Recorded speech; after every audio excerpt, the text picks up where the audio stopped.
तो electoral bond में एक शब्द में कह दो, आप पैसा दीजिए और काम लीजिए। कि यदि आपने 1 करोड़ का चंदा दिया है तो आपको लगभग 20 करोड़ तक का काम मिल जाता था। 6000 करोड़ रुपए जो बीजेपी को मिले हैं उसका यूज कहाँ अभी तक कहाँ किया गया है, ये भी एक जांच का विषय है। कि न खाऊंगा न खाने दूंगा जो टैग एक आपने पूरे भारत देश के सामने बनाया था, तो देश को पता तो चल रहा है कि क्या सच्चाई है। जिन लोगों को सरकार को पता है कि इसके पास पैसा तो है, ये दे नहीं रहा है इलेक्टोरल बॉन्ड के नाम पर, किसी केस में उसका नाम जोड़ दो। और वो फंडिंग जैसे पहुंची उसके बाद वहां से क्लीन चिट मिलना शुरू हो गई। रूलिंग पार्टी ने ईडी सीबीआई इनकम टैक्स का धौंस जमा करके उसने भारत देश का मिसयूज किया है। 4 से 5,000 के बीच का जो डेटा है वो अभी तक इन्होंने डिस्क्लोज नहीं किया। कोर्ट को 22,000 डेटा चाहिए जिसमें जो बड़े कॉर्पोरेट घराने हैं इसका भी अभी तक कोई डेटा नहीं मिल पाया है। नमस्कार, मैं ब्यूटी गिरी और आप देख रहे हैं नेशनल दस्तक। इस वक्त के देश में सबसे बड़ा मुद्दा इलेक्टोरल बॉन्ड है।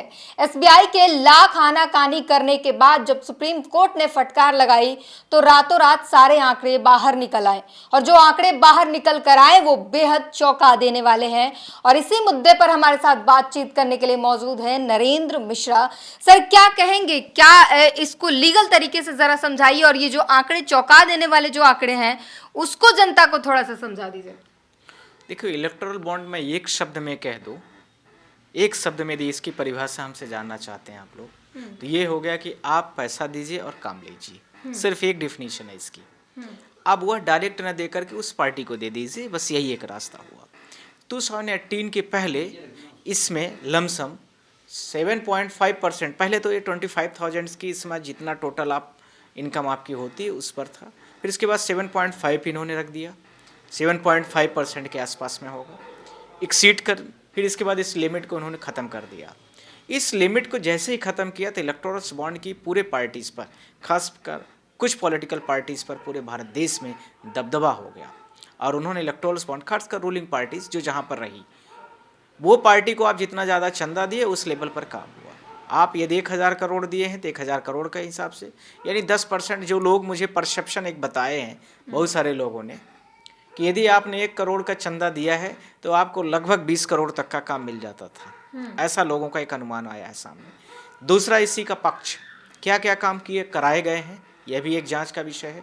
सबसे बड़ा इलीगल तरीके से जो काम करने वाली भारत देश की संवैधानिक 3 बड़ी पुलिस इन्वेस्टिगेशन उन लोगों ने किया है, सीबीआई, ईडी, इनकम टैक्स। इन तीनों लोगों, जिन लोगों ने सामान्य तरीके से पैसा दे करके काम करा लिया वो चलो ठीक है। जिन लोगों को सरकार को पता है कि इसके पास पैसा तो है, ये दे नहीं रहा है इलेक्टोरल बॉन्ड के नाम पर, तो वो नहीं दे रहा है, वो कब्जे में भी नहीं आ रहा है, हमारी बात भी नहीं सुन रहा है, तो सीबीआई, ईडी, इनकम टैक्स, तीनों को थोड़ा थोड़ा करके नाम बस ले लो, कहीं किसी केस में उसका नाम जोड़ दो। जैसे उसका नाम जुड़ा, जैसे मैं उदाहरण के तौर पर कहना चाहता हूँ, झारखंड के मुख्यमंत्री का नाम आप देखिए कि रजिस्ट्री कभी और हो रही है। उसके बाद उनके चुनावी कार्यकाल को भी छोड़ दीजिए, उनके जो मुख्यमंत्री के दौरान पर रहते हुए कार्यकाल की बात की जा रही है कि उसमें परचेज किया गया है सारी चीज़ें।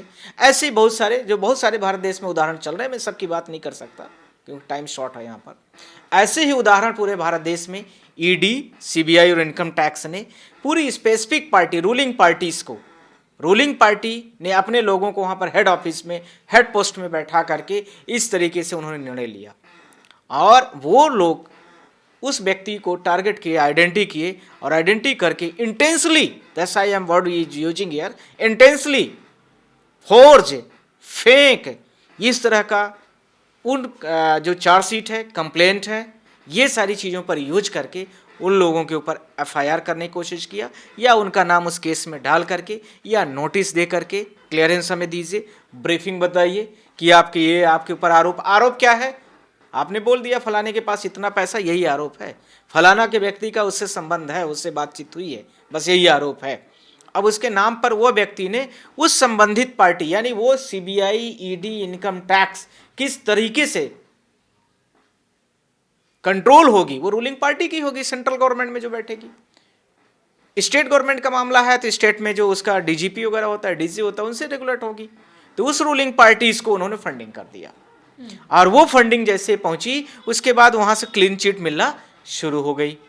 अब आपका नाम नहीं आएगा। एक बार एक बड़ा अच्छा सा dialogue, hello ED, hello ED, वो करके आप लोगों ने देखा होगा। आलोक शर्मा जी ने एक बड़ा अच्छा, वो मुझे बड़ा अच्छा लगा। जैसे ही आपको क्लियरेंस पता चला है तो उसके बाद फिर वो आदमी जो है, तो ये इसी प्रकार का द हिंदू ने बहुत बड़े लेवल पर, द हिंदू ने बहुत बड़े लेवल पर इस सारी चीजों को लेकर के वो जो है तो काफी जो है तो बंद इस सारी चीजों को डिस्क्लोज किया पेपर में। कल के पेपर द हिंदू ने खबर किया कि ईडी सीबीआई इनकम टैक्स के दबाव और डर और धौंस से जिस प्रकार से पूरे भारत देश में इन्वायरमेंट क्रिएट है, उसके माध्यम से मैं यह कह सकता हूं कि 40% के आसपास केसेस, जैसे मान लीजिए जनवरी में किसी को नोटिस आई है तो वह दिसंबर तक में कुछ फंडिंग दे दिया, उसको बाइज्जत बरी किया गया या उसको बाहर किया गया या उसका वजन कम कर दिया गया, केस में बेटे जो उसका कम कर दिया, उसका रोल न के बराबर बना दिया गया, इस तरीके से किया गया है। अब वो क्या क्या है, ये सारी चीज डेटा आने की जरूरत है। स्टेट बैंक ऑफ इंडिया ने सुप्रीम कोर्ट में 22,100 कुछ डेटा की बात किया। अभी तक का जो अभी करंट आ रहा है, जो मुझे नॉलेज में है, कितना डेटा आ गया है अभी तक में? एंट्रीज उसकी 18,000 हुई हैं और 20-22,000 के डेटा हैं हाँ, कुछ। 18,000 के आसपास का अभी तक में ये डेटा दे चुके। 4 से 5,000 के बीच का जो डेटा है वो अभी तक इन्होंने डिस्क्लोज नहीं किया। पॉइंट नंबर 1 ध्यान रखने की जरूरत है। इसी के साथ में इलेक्टोरल बॉन्ड में 4-5 गड़बड़ियां भी थी, जिसमें कोर्ट ने डायरेक्शंस दिया था कि 5 ग्राउंड के आधार पर आप इलेक्टोरल बॉन्ड की डेटा को पब्लिश करेंगे। पॉइंट नंबर 1, किसी व्यक्ति का डिटेल यानी नाम, दूसरा व्यक्ति का अकाउंट नंबर, तीसरा वह व्यक्ति किस प्रकार से पैसे को किस पार्टी को दिया है वह भी डिस्क्लोज होना चाहिए, चौथा वह पार्टी किससे संबंधित, ये मतलब वह व्यक्ति किस प्रकार का बिजनेसमैन है या क्या है, उसकी आइडेंटिटी पूरी, ये चारों चीजों को ब्रीफ करना है। इन्होंने जो इलेक्टोरल बॉन्ड का जो डेटा पब्लिश किया है उसमें जो इनका किस व्यक्ति ने किस पार्टी को दिया उससे मैच नहीं कर रहा है कई सारी चीजें, तो ये इनकम्प्लीट डेटा दिया है, जिससे 140 करोड़ की जनता को, भारत देश को, उसको एक बहुत बड़े लेवल पर दिक्कत हो रही थी। इसको लेकर के इसको लेकर के 14 को एमए फाइल की गई कि ऑर्डर फॉर मॉडिफिकेशन का मतलब जो आपने 11 मार्च को सुप्रीम कोर्ट ने जो डायरेक्शंस दिया था उसमें थोड़ा सा जजमेंट में 1-2 लाइनें जोड़ने की जरूरत हो गई थी। अब उसमें क्या था कि आप यह भी इसमें डायरेक्शन कर दीजिए कि जो इलेक्टोरल बॉन्ड आप दे रहे हैं वो वेरीफाइड तो है, ठीक है, उसमें जो सीरियल नंबर होते हैं सीरियल नंबर वाइज भी आपको करने की आवश्यकता है, जिसको लेकर के सुप्रीम कोर्ट ने स्टेट बैंक ऑफ इंडिया को भी तलब किया और नोटिस भी किया। उस डेटा को 17 तारीख को यानी 17 मार्च यानी मंडे, 18 तारीख को, 18 यानी मंडे को यह फिर से केस लगा हुआ है, उनको नोटिस भी किया गया है, ये सारी चीज़ों को मैच करा करके देंगे। पॉइंट नंबर 4 था। इसी के साथ point number 5, state bank of India ने अभी तक इनकम्प्लीट डेटा क्यों दिया है, इसका भी रीजन उनको स्पष्ट करना है। कोर्ट को 22,000 डेटा चाहिए, जिसमें जो बड़े कॉरपोरेट घराने हैं उन कॉरपोरेट घरानों के नाम वाले जो इलेक्टोरल बॉन्ड मतलब दिए गए हैं या खरीदे गए हैं वह किस माध्यम से किए गए, इसका भी अभी तक कोई डेटा नहीं मिल पाया है। मुझे लगता है कि जो 4,000 के आसपास, 4,000 से 5,000 के बीच का डेटा है वह ज़्यादा बड़े घरे जितने भी बिजनेसमैन, कॉरपोरेट हाउसेस हैं, जो कि छोटे लोग, छोटे बिजनेसमैन, छोटे व्यापारी जिन चीज़ों से डरते थे वही वाले डेटा वो हैं। लगभग मीडियम और लो क्लास वाले डेटा लगभग मैं यह मान के चल रहा हूँ कि डिस्क्लोज हो रहे हैं। हम कुछ नेम भी आपके माध्यम से बोलना चाहते हैं किस प्रकार से ये देखिए सारे डेटा हैं, जिसमें से ये लगभग 6,060 करोड़ रुपए लगभग इसको भाजपा को मिला है, सेकंड में तृणमूल कांग्रेस है और थर्ड फोर्थ ऐसे आगे बहुत सारे सेकेंड्स में पार्टीज लिखी गई हैं। इसमें 12 अप्रैल 2019 से लेकर के 14 फरवरी 2024 तक के डेटा हमें चाहिए, जिसमें से आपको यह भी जो भारत देश की बहुत सारी रूलिंग पार्टी हैं, करंट में भी, स्टेट लेवल पर भी है, सबको दिया गया। मैं सबकी बात कर रहा हूँ, ध्यान रखना है। रूलिंग पार्टी ने ईडी सीबीआई इनकम टैक्स का धौंस जमा करके उसने भारत देश का मिसयूज किया है, मैं यह कहना चाहता हूं, तो वह डिस्क्लोज प्रॉपर तरीके से होना चाहिए। इसी के साथ में जो बड़ी बड़ी कंपनियां हैं जिन्होंने इस तरीके से काफ़ी डोनेशन किया है, फ्यूचर गेमिंग एक कोई कंपनी है, 1368 करोड़ दिया है। मेगा इंजीनियरिंग के बारे में मुझे लग रहा है कि नितिन गडकरी साहब इसके बारे में पार्लियामेंट में ब्रीफिंग भी दिए थे, और जैसे उनको मिलता है उसके बाद ये चंदा आ गया, लगभग 1,000 करोड़ के आसपास का चंदा मिल रहा है। अब आपको क्या चाहिए, आप थोड़ा सा ब्रीफ कर देंगे, 1 सेकंड बोल देंगे 1,000 करोड़ मिल गया है। इसी के साथ में एंड इंफ्रास्ट्रक्चर, अच्छा ये तो अलग, ये क्विक सप्लाई चेन लिमिटेड है, इनको भी दिया है, वेदांता ग्रुप ने दिया है, हल्दिया एनर्जी ने दिया है, ऐसे ही करके। सर एक सवाल है, हाँ। राजनीति में काला धन खत्म करने के लिए लाया गया था इलेक्टोरल बॉन्ड, अमित शाह कह रहे हैं और साथ ही कह रहे हैं कि आके हमारे साथ बैठिए, बात कर लीजिए, डिबेट कर लीजिए अगर ज्यादा प्रॉब्लम है तो। हमने तो इसे ट्रांसपेरेंसी के लिए लाया था। ट्रांसपेरेंसी लाया था, पर सुप्रीम कोर्ट ने जब तक डायरेक्शंस नहीं दिया तब तक इन्होंने आज तक ट्रांसपेरेंसी नहीं लाई, पहली बात। दूसरी बात, सबसे ज़्यादा इलेक्टोरल्स बॉन्ड उन्हीं लोगों से क्यों जुड़े हुए हैं जो सीबीआई, इनकम टैक्स, ईडी के धौंस को दे करके हैं। तीसरी बात, आपने इनकम टैक्स, ईडी को भारत देश के जो पीएमएलए एक्ट हैं, जो बेयर एक्ट है, उस एक्टों के आधार से ऊपर भी जाकर के आपने निर्णय क्यों लिया है। पॉइंट नंबर 5, आप सिर्फ और सिर्फ रूलिंग पार्टी का कोई भी व्यक्ति आपके इस पीएमएलए केस में नहीं है, सिर्फ और सिर्फ विपक्ष पार्टीज के लोग इसमें हैं, चाहे किसी व्यक्ति का नाम हो या ना हो। इसी के साथ में 6000 करोड़ रुपए जो बीजेपी को मिले हैं, उसका यूज कहाँ अभी तक कहाँ किया गया है, ये भी एक जांच का विषय है। इसी के साथ में अमित शाह कह रहे हैं इसे रद्द करने के बजाय इसमें सुधार किया जाना चाहिए था। नहीं, सुधार किए जाने की यही कि अभी ईडी सीबीआई का खेल और भारत देश में जारी रहेगा, करने के लिए ही उनको सुधार की आवश्यकता है। बाकी तो मुझे नहीं लगता कि इसका कोई पर्पज और भी है। दूसरा, जब आरबीआई ने बोल दिया था, इसी के साथ में जब इलेक्शन कमीशन ऑफ इंडिया ने भी बोल दिया था अलग अलग समय पर, तब आपने क्यों नहीं इस पर रोक लगाई। सुप्रीम कोर्ट ने 1 बार, 2 बार, 3 बार आपको बुलाया है और अलग अलग तरीके से आपसे बात कर रहा है, तब आप जाकर के थोड़ा थोड़ा करके डेटा पब्लिश कर रहे हैं। कभी आप 30 जून तक का टाइम मांगते हैं, चुनाव खत्म हो जाए। आज भारत देश की जनता के सामने कम से कम 18,000 करोड़, जो 18,000 के आसपास में जो डेटा है, उसके माध्यम से कुछ बोलने के लायक तो है कि न खाऊंगा न खाने दूंगा, जो टैग एक आपने पूरे भारत देश के सामने बनाया था, तो देश को पता तो चल रहा है कि क्या सच्चाई है। सर, बीजेपी को एक बीफ कंपनी ने भी दिया है चुनावी चंदा, जबकि ये तो गाय मानते हैं, भाजपा वाले तो गाय को माता मानते हैं, गाय को माता मानते हैं। देखिए, ये तो भारत देश की जनता को पता होना चाहिए कि धर्म के सबसे बड़े रक्षक बनते हैं, किस तरीके से धर्म का मैनिपुलेशन करके पूरे भारत देश की जनता को हिंदू मुस्लिम करके, बेरोजगारी को इतना बड़े लेवल पर बढ़ा करके, शिक्षा का स्तर कमज़ोर करके, lack of democracy, lack of education, lack of infrastructure, ये सारी चीज़ों को करने के लिए किस तरीके से धार्मिक तरीके से पूरे भारत देश में उन्माद फैला करके इन्होंने किस प्रकार से भारत देश की जनता को इकट्ठा किया, पैसा को लेने का काम किया, वह आप खुद देख सकते हैं। जो हमारे देश में अस्पताल चल रहे हैं बड़े बड़े, उन्होंने भी जो है चुनावी जो इलेक्टोरल बॉन्ड खरीदे हैं। आखिर वो तो इलाज करते हैं लोगों का, वो एक सेवा में आता है, उनको क्या फायदा लेना सरकार से।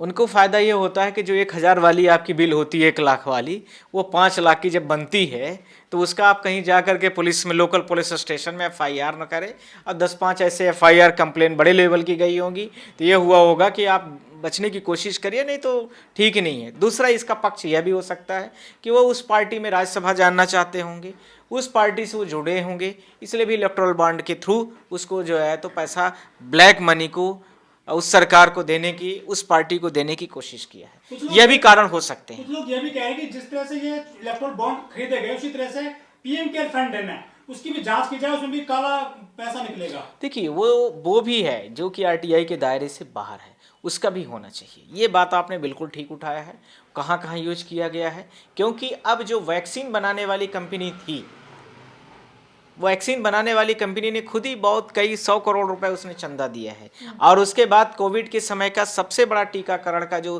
पूरा अभियान भारत देश में चला वैक्सीन का, उसी कंपनी को पूरा कॉन्ट्रैक्ट मिला हुआ था भारत देश में। उसके अलावा किसी को नहीं प्रमोट ज़्यादा किया सर, गया। ये तो हो गई समस्या, खेल इसके पीछे क्या है, इसका हल क्या निकलेगा। खेल तो election commission of India, supreme court of India, इनको भी बताने की आवश्यकता है अब खेल के रिजल्ट्स क्या हो सकते हैं। अभी हम लोगों की आपके माध्यम से प्रेयर है कि जितने लोगों ने पैसा फंडिंग किया है पार्टीज़ की, जब तक ये सारी चीज़ें डिस्क्लोज नहीं हो जाती हैं, तब तक इनका पासपोर्ट और वीज़ा सबको अभी सीज किया जाए। Point number 1। Point number 2 prayer, जब तक ये सारी जांच चल रही, पूरे भारत देश की जो जांचें चल रही हैं, इलेक्टोरल बॉन्ड्स का जो डेटा आ रहा है, उसमें एक कॉन्स्टिट्यूशनल कमेटीज बननी चाहिए ऑनरेबल सुप्रीम कोर्ट के गाइडलाइन में होनी चाहिए, और उस गाइडलाइन के आधार पर तब तक चुनाव, जब तक ये सारी चीज़ें क्लियर ना हो जाएं, तब तक चुनाव को क्लियर करने की आवश्यकता भी परमिशन की नहीं है। इस चुनाव को तब तक के लिए पोस्टपोन करने की आवश्यकता है कि कौन पैसा कहाँ दिया गया है, कितनी पार्टियों ने यूज किया है, किस किस जगह पर यूज किया है, और इन पैसों को लेकर के इन पार्टियों ने, जो व्यक्ति विशेष जिनके नाम डिस्क्लोज हुए इलेक्टोरल बॉन्ड में, उन्होंने क्या क्या काम मिला है, कौन कौन सी देश की संपत्तियां बेची गई हैं निजीकरण के लिए, क्या भारत देश को निजीकरण को बढ़ावा देकर के सरकारी प्लेटफॉर्मों को, जिसमें सबसे बड़े लेवल पर भारत देश में युवाओं को बेरोजगारी का मुद्दा है, भारत देश में सबसे बड़े लेवल पर थोड़ा थोड़ा करके प्राइवेटलाइजेशन को घुसेड़ करके पूरे भारत देश की लगभग सरकारी चीज़ों को उसको ऑक्युपाइड करा देना है, तो वह किन किन चीज़ों को किया गया है, यह भी एक जानने का, जांच का विषय हो गया है। यह मैं आपके माध्यम से बोलना चाहता हूं कि यह होना चाहिए। लेकिन सर, जो एसबीआई की पूरी प्लानिंग क्या देखते हैं, क्या दबाव में था एसबीआई जो डाटा नहीं दे रहा था आसानी से? करेक्ट, ये आपने अच्छा क्वेश्चन पूछा है। स्टेट बैंक ऑफ इंडिया ये काम पहले कर देना चाहिए था, जो आज तक नहीं किया। अभी आप देखिए कि इनकम्प्लीट डेटा दे रहा है, जिसको लेकर के सुप्रीम कोर्ट ने दोबारा बोलना शुरू किया है, दोबारा उनको नोटिस किया है, तब हुआ है जा करके।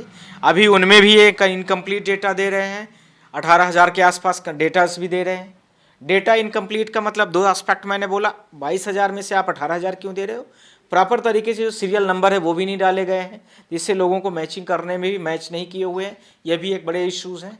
तो ये सारी चीज़ें इनकम्प्लीट, तो जिसकी ज़्यादा बड़ी लाठी रही तब स्टेट बैंक ने वैसा काम करने की कोशिश करता है। सुप्रीम कोर्ट की ज़्यादा बड़ी लाठी लगी तो उन्होंने थोड़ा सा दे दिया, फिर और बड़ी लाठी आई तो और थोड़ा दे दिया, अब उससे भी बड़ी लाठी आएगी तो पूरा दे देंगे 22,000 का। यानी ये 3 फेज में करने का इनका प्लान है। पहले फेज में 18,000, दूसरे फेज में डाटा के मैचिंग नंबर के साथ में, तीसरे फेज में इनकम्प्लीट डेटा 18,000 से लेके जो 22,000 का बचा हुआ 4-5,000 के बीच का वो देंगे। ये कुछ मुझे ऐसा ही प्रतीत हो रहा है, यदि कल नहीं आया तो सीनियर एडवोकेट हैं सुप्रीम कोर्ट के नरेंद्र मिश्रा जी ने, और पूरी तरीके से समझाया इलेक्टोरल बॉन्ड को, संवैधानिक असंवैधानिक सारी चीजें बेहतरी से समझाया है। पूरी बातचीत पर अपनी प्रतिक्रिया जरूर दीजिए। कैमरामैन आशीष के साथ beauty green, national Dastak. National Dastak की आपसे गुजारिश है कि अगर इसको बचाना चाहते हैं तो नेशनल दस्तक को सब्सक्राइब करने के लिए रेड कलर के सब्सक्राइब बटन को दबाएं, फिर बेल आइकन की घंटी दबाएं। नेशनल दस्तक को बचाने के लिए बहुत जरूरी है कि हर खबर को शेयर करें, लाइक करें, कमेंट जरूर करें।